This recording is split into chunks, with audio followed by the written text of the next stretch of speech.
નમસ્કાર, આપ જોઈ રહ્યા છો મંતવ્ય ન્યૂઝ અને હું છું આપની સાથે સ્મિતા। સમાચારની શરૂઆત કરીએ તો સુરેન્દ્રનગરથી સમાચાર પ્રાપ્ત થયા છે।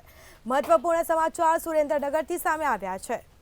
તો સુરેન્દ્રનગરના દસાડાના બુબવાણા પાસે વીજ શોક લાગ્યો છે। નમી ગયેલ વીજ વાયર ટ્રેક્ટરને અડકતા વીજ શોક લાગ્યો હતો। તો 9 ખેત મજૂરને વીજ શોક લાગ્યો છે। મહત્વપૂર્ણ સમાચાર પ્રાપ્ત થયા છે। તો 2 મહિલા સહિત 3 ના ઘટના સ્થળે મોત નીપજ્યા છે। 6 ને સારવાર માટે વિરમગામ હોસ્પિટલ લઈ જવામાં આવ્યા છે।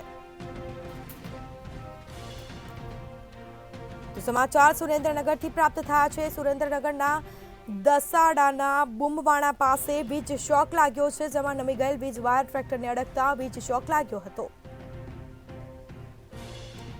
તો વીજ વાયર અડી જતા અકસ્માત થયો હતો, જેમાં વીજ શોક લાગતા ઘટના સ્થળે જ 3 મજૂરોના મોત નીપજ્યા છે।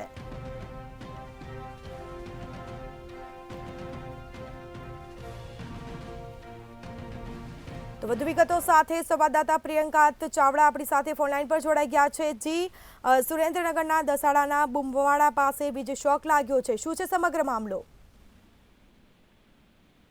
મધ્યપ્રદેશના ખેત મજૂરો મજૂરી અર્થે આવ્યા હતા અને સવારે ખેત મજૂરી કરવા જઈ રહ્યા હતા। તે દરમિયાન ટ્રેક્ટરની ટ્રોલી વીજ વાયર અટકી જતા આ બનાવ બન્યો હતો, જેમાં 2 મહિલા સહિત 3 ના મોત નીપજ્યા હતા અને અન્ય 6 ઈજાગ્રસ્ત થતા વિરમગામ સારવાર અર્થે ખસેડવામાં આવ્યા હતા।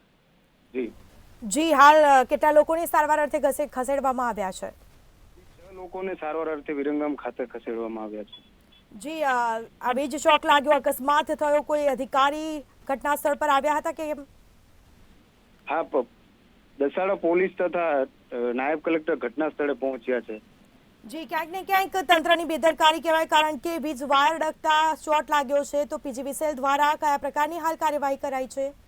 જી ચોક્કસ, પીજીવીસીએલ દસાડાને વારંવાર રજૂઆત કરવા છતાં તેમના દ્વારા ધ્યાન ન આપ્યું હોવાનું સ્થાનિકોનું કહેવું છે, તેના કારણે આ બેદરકારી સર્જાઈ છે। જી, તમામ જાણકારી આપવા બદલ આપનો આભાર।